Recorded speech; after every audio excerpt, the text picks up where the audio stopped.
1. Tomoe Sharingan. This is the very first stage of the Sharingan, and the form it takes the moment it awakens in an Uchiha for the first time. A single tomo appears in the iris, and even at this earliest level, the eye already offers something most shinobi spend years trying to develop. The user gains the ability to read chakra flow, follow fast movements more clearly, and begin memorizing the patterns of techniques they witness. It is not yet a fully realized tool, but it signals that the Uchiha's potential has started to open. Most awakening scenes in the series happen during moments of extreme stress or emotional crisis, which is what triggers this first stage to appear at all. 2. Tomoe Sharingan. As the Uchiha grows stronger and their mental and physical control improves, a second tomoe joins the first. The eye at this level becomes significantly more capable. Genjutsu becomes easier to cast and harder for opponents to detect. Movement prediction sharpens, and the user starts copying techniques with more reliability and speed. Sasuke reached this level fairly early in his development, and the difference between 1 and 2 tomoe is noticeable in how much more confident and dangerous a user becomes in combat. It is a meaningful step up, not just a visual change. 3. Tomoe Sharingan. This is the fully matured base form of the Sharingan, and it represents the eye operating at the peak of what this stage can offer. With 3 tomoe, the user can read lips, predict movements almost before they happen, cast genjutsu through direct eye contact with ease, and copy virtually any non-keki Genkai technique they observe. Kakashi, despite not being an Uchiha, used his transplanted 3 Tomoe Sharingan to earn the title Copy Ninja, building a personal library of over 1,000 techniques. The full Sharingan is the form most associated with the Uchiha's reputation as a dangerous clan, and it earns that reputation entirely on its own merit. Mangekyo Sharingan. This awakening goes beyond maturity and enters a different category of power entirely. It comes at the cost of deep personal loss, and the design that appears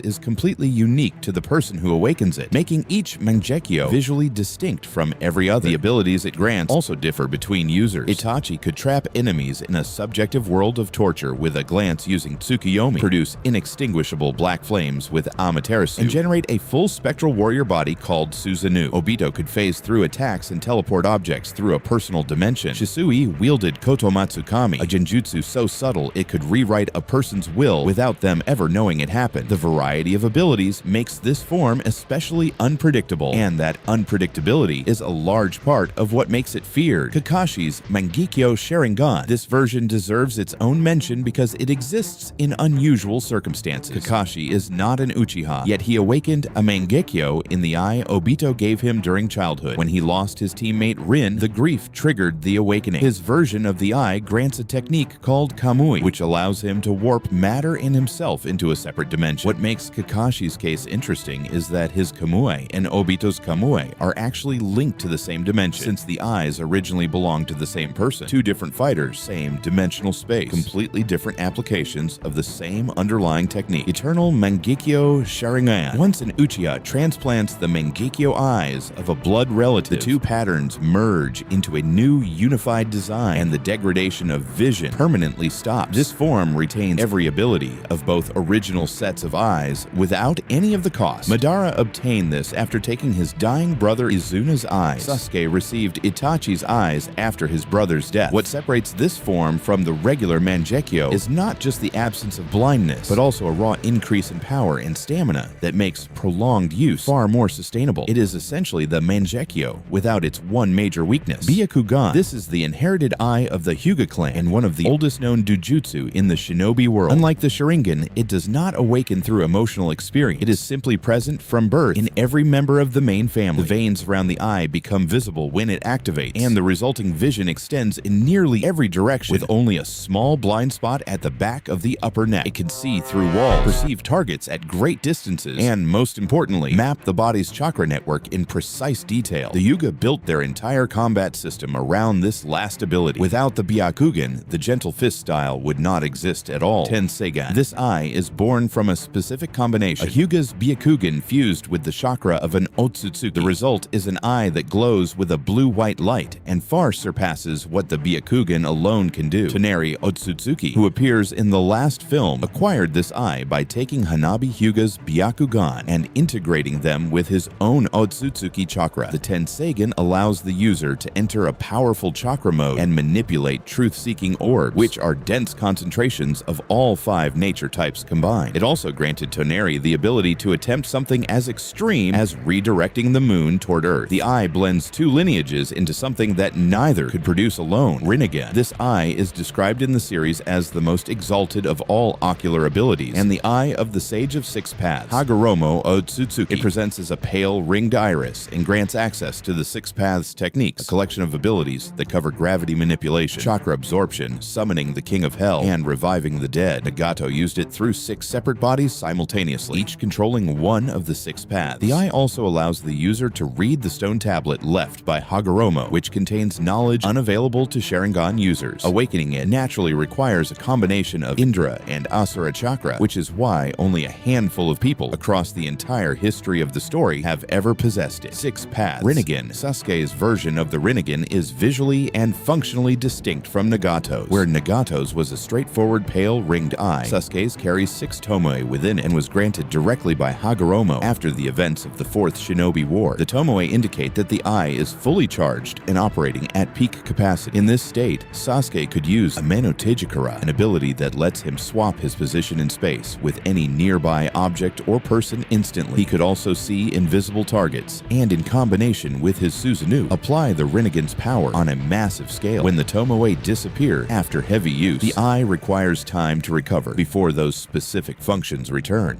Rinne Sharingan. This is the primordial eye, the one that preceded both the Sharingan and the Rinnegan as we know them. It belongs to Kaguya Otsutsuki and appears on her forehead as a third eye, presenting as a Rinnegan layered with Sharingan tomoe. It is the source from which both later eye forms eventually descended through her sons. Its most significant use is casting the infinite Tsukuyomi, a planetary scale genjutsu that requires the light of the eye to reflect off the moon's surface and blanket the entire world. Madara also develops this eye after becoming the Ten Tails Jinchuriki, though his use of it is brief. The Rinne Sharingan is not a technique a person trains with. It is simply the mark of a being operating at a level beyond what shinobi are meant to reach. Ketsuryugan. This is the eye of the Chinoiki clan, a family that was persecuted and exiled to a remote location called the Valley of Hell long before the main story takes place. The eye is a vivid red and gives the user control over liquids with a high iron content, which includes blood. At its most powerful, a user can weaponize a target's own body against them. It also carries genjutsu capability, and a sufficiently strong user can cast it through eye contact without warning. The Chinoiki were feared enough that the ruling powers of the era found it easier to isolate them entirely than to face them in open conflict. The eye appears in the Sasuke Shinden story, and it serves as a reminder that extraordinary ocular power was never exclusive to the Uchiha or the Hyuga. Momoshiki's Dojutsu. Momoshiki Otsutsuki carries 2 distinct Rinnegan, one in each palm rather than in the eyes, and an additional eye in the center of his forehead. The palm Rinnegan serve as the output, amplifying and redirecting absorbed techniques back at the user with multiplied power. After Momoshiki is defeated and undergoes a transformation using a chakra fruit, his eyes shift into a more evolved form. What makes his ocular setup so dangerous in combat is the pairing of absorption and amplification. He essentially turns any attack used against him into a reason not to use ninjutsu at all. Ishiki's Dojutsu. Ishiki Otsutsuki possesses an eye ability that is different in nature from the Rinnegan or Sharingan family. His right eye, which appears as a single small circle, grants him access to 2 techniques: Sukune Hikona, which allows him to shrink himself and non-living objects to microscopic size and store them in a separate dimension, and Daikokuten, which gives him control over that dimension and lets him retrieve stored objects at will. In combat, Ishiki uses this to make himself invisible by shrinking, to drop enormous objects on opponents without warning, and to create situations where reacting fast enough is nearly impossible. It is a fundamentally different kind of ocular power, less about perception and more about manipulating scale and space in ways that make conventional fighting extremely difficult. Ada's Senrigan. This eye belongs to Ada, a cyborg created by Amado in Boruto, and it functions unlike any other dojutsu in the series. The Senrigan gives Ida the ability to see any event that has occurred in the past or is occurring in the present, anywhere in the world, with no distance limitation. She cannot see the future, and she cannot see into the past before her own birth. This makes her potentially the most informed person alive at any given moment. She also carries a separate ability tied to her present that causes most people to fall into an involuntary state of infatuation with her, which she did not ask for and cannot turn off. The Senrigan itself, though, is purely an observational tool. Ishiki's Rinnegan. Ishiki Otsutsuki carries a pair of light blue Rinnegan that function differently from both Nagato's and Sasuke's versions. His eyes grant him the ability to travel through time, at least in a limited sense, by sending himself backward along a target's timeline repeatedly during a fight. This allows him to effectively loop back and approach a battle from an earlier point, wearing down opponents over multiple iterations while retaining his own experience of those loops. He also uses his eyes to steal chakra and store it for later use. Jogan. This eye belongs to Boruto Uzumaki and is one of the most mysterious dojutsu introduced in the Boruto series. It appears as a pale, almost featureless eye with a darkened sclera, and unlike most ocular abilities in the series, it does not activate by Boruto's conscious choice, at least not in the early stages. It simply manifests when something the eye perceives demands it. The Jogan has demonstrated the ability to see chakra flow and detect irregularities within it, perceive the invisible pathways connecting different dimensions, and identify individuals who carry a specific kind of threat. Members of the Otsutsuki clan have acknowledged its existence with a degree of familiarity that suggests the eye is tied to their own history in ways the story has not yet fully explained. Toneri referred to it directly, calling it an eye of the future. What makes the Jogan feel genuinely different from other dojutsu is that its full nature remains open. Most ocular abilities in the series are defined clearly and early. The Jogan is still being uncovered, and that sense of something larger waiting beneath it gives it a weight that goes beyond what it has visibly done so far. Ranmaru's dojutsu. This is worth a brief mention as an honorable entry. Ranmaru, a frail child from the Curry of Life filler arc, possesses an unnamed eye that can see through solid objects, detect and dispel genjutsu, and, unusually, channel a form of life force into people near death to temporarily stabilize them. It was even shown to fool the Byakugan on one occasion. It never received a formal name or clan origin, but the combination of perception and something close to healing makes it unlike anything else in the series. Shion Dojutsu. Shion is a young priestess who appears in Naruto Shippuden, the movie, and the ability she carries is not combat-oriented in the way most dojutsu are. Her eye grants her prophetic vision the ability to see a person's death before it happens. These visions come to her involuntarily and with disturbing clarity, and she has no ability to suppress or control when they arrive. She saw Naruto's death in a vision before they ever met, which drives much of the tension in the film. What makes her ability feel distinct is that it operates entirely outside the framework of battle or information gathering. It is closer to a burden than a weapon. She cannot use her sight to fight, to protect herself directly, or to gain tactical advantage in any conventional sense. She sees ends, not paths.